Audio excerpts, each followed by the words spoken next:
Known as Georgia's blueberry capital, the city of Alma is responsible for more than a quarter of the state's production. However, just like last year, the overall numbers will be down after another challenging growing season.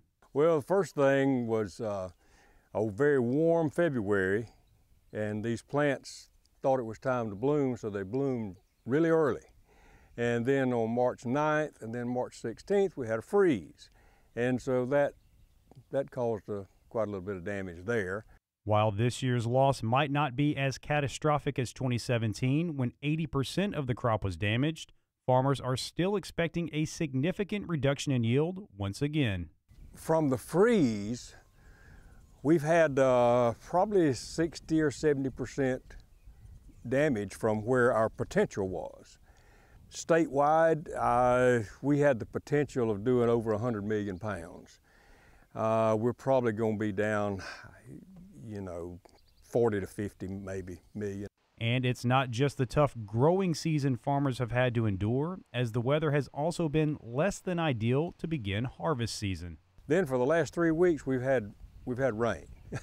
We had Alberto sitting down there, and it's just pumping moisture in here, and so we're trying to find a time to pick between showers. We want to put a good quality product out. We have to put a good quality product out. We don't want to put any junk out. And so when it gets full of water, that hampers that. The berries they'll actually explode, and they'll get little tiny cracks in them. And when they get into the clamshell, then they're going to be leaking. The big reason for that is because of the short windows of time the storms are giving farmers to get their ripe berries out of the field. Well, it's been tough because we can't machine pick, we can't hand pick or anything as long as we're getting these rains. We get a rain at 2 o'clock in the afternoon, we're shut down until the next morning, maybe at 11 o'clock. And then maybe it'll dry out a little bit, and then we get another one at 2 o'clock that afternoon. So it leaves a very narrow window.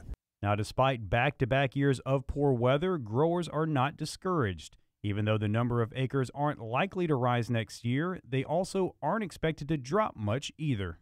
I think it may slow it down, the expansion. Now, those that are already in it, I think it's going to slow down the expansion there too. But what we are seeing, we're seeing farmers taking out old varieties and putting in new varieties. So somebody comes by and says, "Well, there's a new field going in over there." Well, it may be an old variety that's played out and a new one's coming in. Reporting from Alma, I'm Damon Jones for the Farm Monitor.